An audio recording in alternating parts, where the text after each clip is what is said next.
He walked 1250 miles in 10 days. India's lockdown left him no choice. Rajesh Chouhan had walked 620 miles, 1,000 kilometers, in 5 days. His legs were swollen, and his blisters had burst. A piece of Styrofoam trash he'd found on the roadside was soaking up the pus seeping from his feet. But he didn't stop walking. He couldn't. The 26-year-old migrant worker was in the heart of India and only halfway home. When India announced its nationwide lockdown on March 24 to stop the spread of the novel coronavirus, despite having less than 450 cases at that point, its cities ground to a halt. About 100 million rural Indians have moved to cities for work. Overnight, many like Chouhan were stranded without jobs, food or savings. With no way to survive in the cities, and India's vast railway network mostly shut down, many made the extraordinary decision to walk thousands of miles back to their families. Many didn't make it. In one incident, 16 laborers were run over by a freight train as they slept on rail tracks. Roadside accidents took the lives of others. Some died from exhaustion, dehydration or hunger. Those picked up by police were often sent back to the cities they had tried to leave. Infographic: 1,590,767,721,699 background, URL, cdn.cnn.com cnn.e interactive HTML5 Video Media 2020-05-29 Mobile India Journey anim2.jpg, no repeat 00 transparent, margin bottom, 30px. Padding top, 122.66666666666666%. Width, 100%. Moz background size, cover. O background size, cover. WebKit background size, cover. Background size, cover. At media, min width, 640px. M infographic, 1,590,767,721,699 background image, URL, cdn.cnn.com cnn.e interactive HTML5 Video Media 2020-05-29 Desktop India Journey anim2.jpg, padding top, 56.98924731182796%, at media, min width, 1120px. M infographic, 1,590,767,721,699 background image, URL, cdn.cnn.com cnn.e interactive HTML5 Video Media 2020-05-29 Desktop India Journey anim2.jpg, padding top, 56.98924731182796%. Chouhan knew the risks. But on May 12, he decided to defy India's strict lockdown laws and begin the 1250-mile, 2,000-kilometer walk from the tech hub of Bengaluru, formerly known as Bangalore, to his village in the northern state of Uttar Pradesh. He'd hoped to hitchhike much of the way, but with police checking trucks for stowaways, drivers were demanding fees beyond Chouhan's budget. For 10 days, he'd have to dodge police checkpoints, survive on tea and biscuits, and walk on aching feet. "I don't think I can forget this journey through my life," he says. "It'll always carry memories of sadness and anxiety." At 3 a.m. getaway Chouhan moved to Bengaluru last December to work as a mason on a construction site. In his home village of Tribhuvannagar, on India's border with Nepal, he earned 250 rupees, $3.30, a day. In Bengaluru, he could double that. He and his brother, who worked in another state, sent home about 14,000 rupees, $185, a month, enough to sustain their family of 11, including Chouhan's 2 young children and his elderly parents, living in a thatched roof house set amid sugarcane and wheat fields. His nephew Arvind Thakur joined Chouhan in the city as soon as he turned 14, the legal age to work in India. By the time Chouhan, his nephew and 9 other migrants from their hometown had decided to leave Bengaluru, the country had been shut down for weeks. Some rail services resumed on May 3, allowing interstate travel, but only subject to a laborious approval process. Migrants were told to register their travel plans at police stations. By May 5, more than 214,000 people had registered to leave Karnataka state, of which Bengaluru is the capital. However, barely 10,000 people got tickets as there was limited train service. Normally Chouhan pays 300 rupees, $4, for the 48-hour trip home in the lowest carriage class, but during the pandemic, that price soared to 1,200 rupees, $15.90. State police were assigned to sell tickets and keep order at police stations packed with travelers desperate to get home. Police in Bangalore told CNN they resorted to using batons to clear the crowds when sales for the day ended. "We were beaten many times. Just because we are poor doesn't mean we can't feel pain," says Chouhan. After spending 5 days outside a police station trying to get a ticket, Chouhan and his fellow villagers decided to walk. They didn't dare tell their families.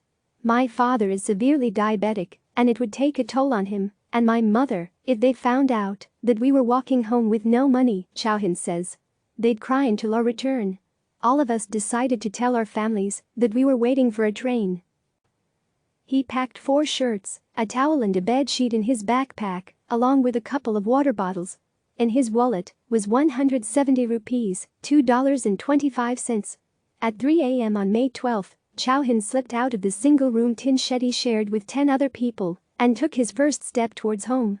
Getting out. Infographic. Inset map display, block, margin, auto, padding bottom, 15 px, max width 375 px, align center, add media, min width, 640 px. Inset map border 0, float left, max width 280 px, margin, 015 px 10 px. By the time Chouhan left, police checkpoints had been erected across the city. Authorities had not anticipated the rush of migrants wanting to leave and clarified that registration applied only to those stranded, not migrant workers. Unauthorized interstate travel was banned. As Chouhan's group walked across the city, they were picked up by police and taken to the station where their boss, who never wanted them to leave, would pick them up. While migrant workers have rights under Indian law, often they are unaware of them and exploited by employers. At noon, police officers changed shifts and the group was left unattended. "We ran out of there," Chouhan says. "We ran for 2 kilometers or so until we felt we were safe." Following railway tracks to avoid police on the roads, the group walked through the night with other migrants until they entered Andhra Pradesh at 1 a.m. After 46 hours, they had crossed the first of the 5 state borders they would encounter. They had traveled just 74 miles, 120 kilometers. Hope, solidarity and hunger. Chouhan's group of 11 migrants had 9 smartphones between them, and they used Google Maps to navigate their route. They used the flashing blue dot to see if they were roughly walking in the right direction. To conserve battery power, only one person would have their phone switched on at a time, and they took turns sharing GPS. There were few places along the way where they could charge their phones.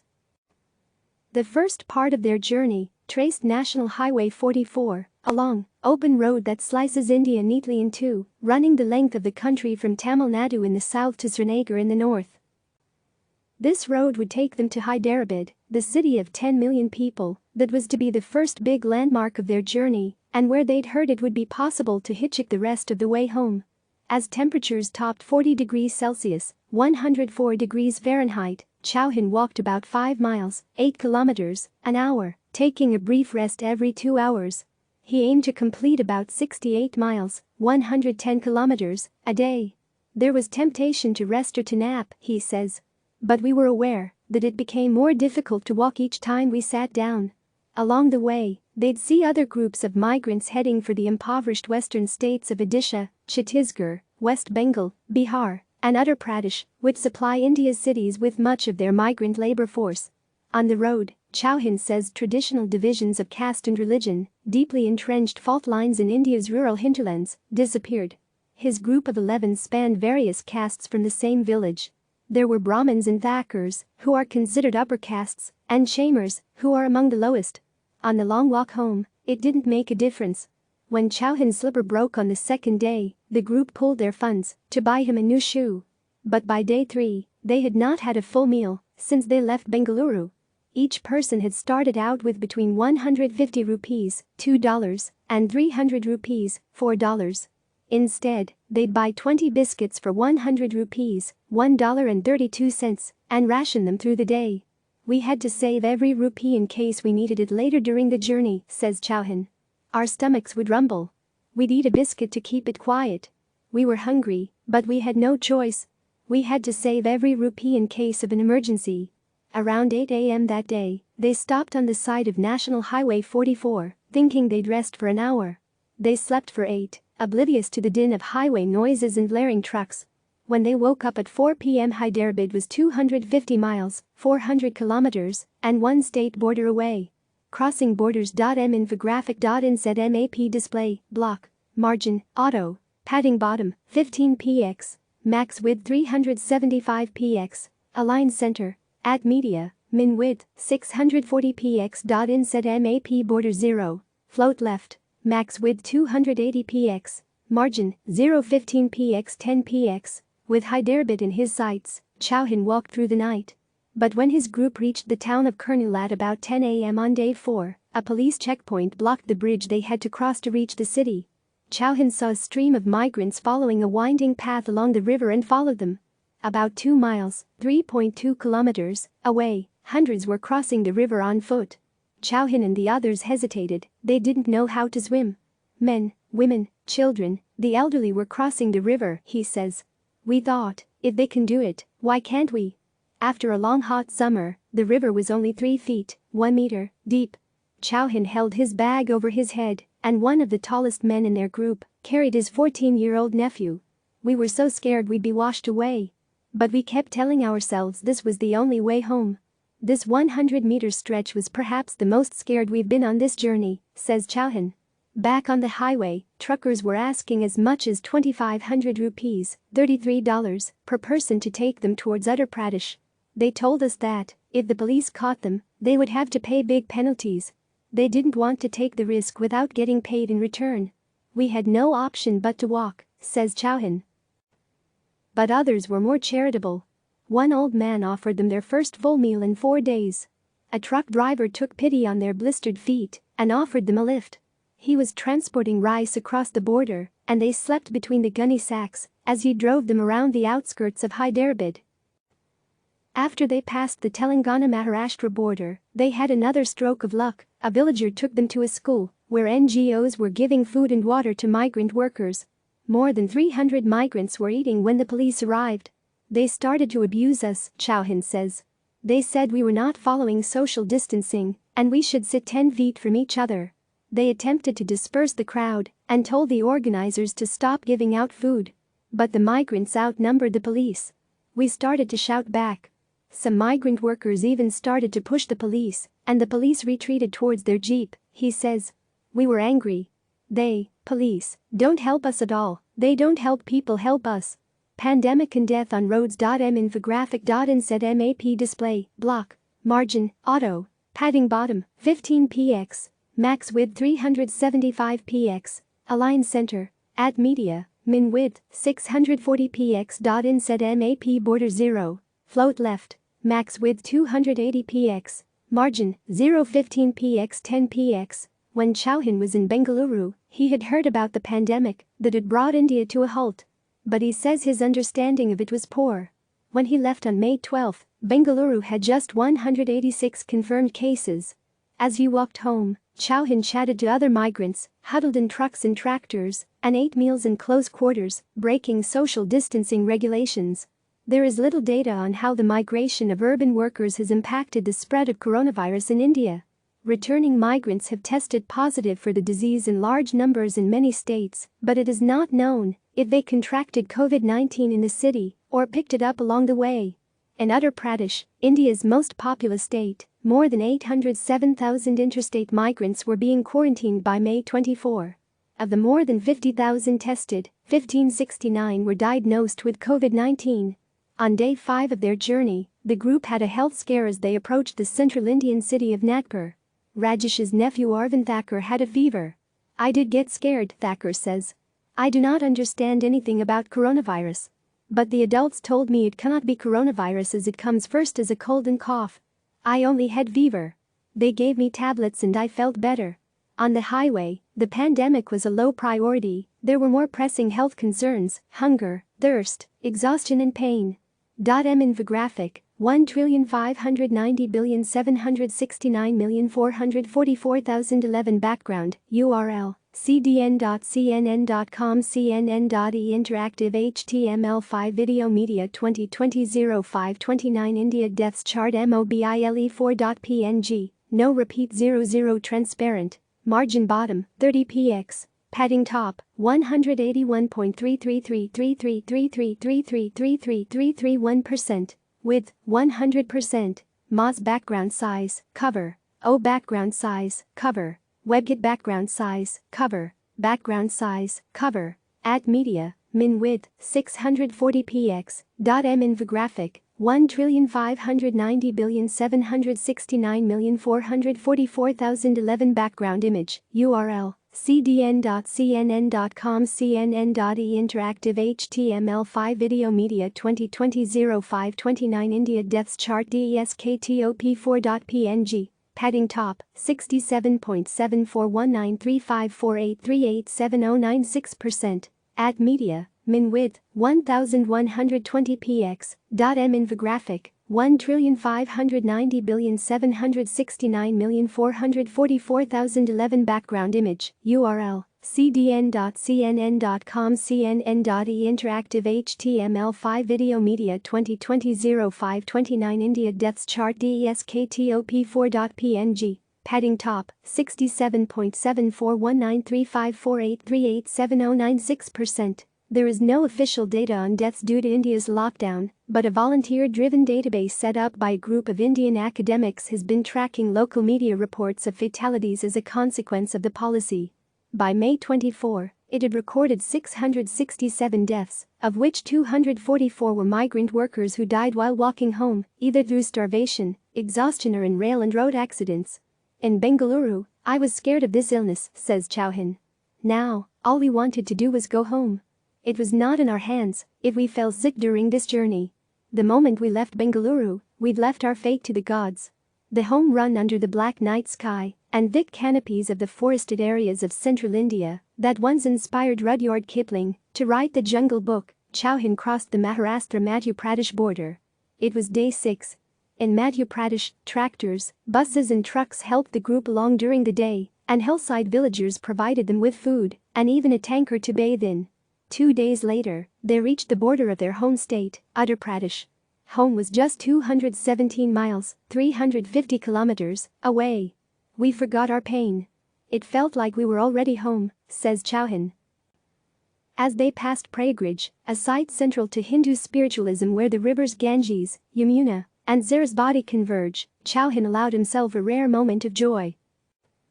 Joining thousands of Hindus, he took a dip in the cool waters and said a prayer for the group to reach home early. 1 day later, their 9th of walking, they reached the state capital, Lucknow. Home was just 80 miles, 128 kilometers, away. Chouhan bought a meal for the first time since their journey began and called his family. We told them we had come by train to Uttar Pradesh. We would be home in a day, he says. The closer they came home, the more tired Chouhan says they felt. On day 10, at Gonda, 18 miles, 30 kilometers, from their village, Thacker's body gave up. He fell face first into the asphalt. The group revived him by pouring water on his face. Then, just 2 miles, 3.2 kilometers, from home, they ran into the police. Too weak to run, they allowed officers to place them quarantine. Finally, they were home. Home and scar.m infographic.inset map display, block, margin, auto, padding bottom, 15px, max width 375px, align center, add media, min width, 640px. Inset map border 0, float left, max width 280px, margin, 015px 10px. The scars of walking up the spine of India took its toll on their bodies. Chouhan says he has lost 10 kilograms, 22 pounds, throughout the journey. He says his feet have swollen so much it's a struggle to walk to the bathroom in the school where he is meant to be quarantined for 14 days. However, in Uttar Pradesh the quarantine is badly enforced. On May 24, Chouhan says his family was allowed to visit him in quarantine. His children lunged towards him. And when they hugged tightly, Chouhan says he forgot his pain. He has been allowed to visit his family at their home and go to the pharmacy to buy medicine, which he took out loans to pay for. Seeing his thatched roof house, where his big family sleeps, he says, reminds him how his work in Bengaluru has sustained his family. Yet on May 25, tragedy struck. 30-year-old Salman, one of the 11 who walked from Bengaluru, was bitten by a snake just days after arriving home and leaving quarantine. He died on the way to the hospital. More than 45,000 people die of snake bites in India annually. More than 200 people attended Salman's funeral, including some of the group Chouhan walked with, who were meant to be in quarantine. Chouhan is mourning the tragedy. Yet he realizes that the poverty in his village, the hunger of his family, and the mounting debt from their medical treatment mean he must eventually return to the city to work. When I left Bengaluru, I resolved never to return, he says. The best I can do is wait for a few weeks to see if the lockdown is relaxed before heading out again for work. Page special article. ZN body text H3 font weight 800, clear left. Design and graphics by Jason Kwok. Edited by Jenny Marsh and Hilary Whiteman. Click subscribe to receive the latest news.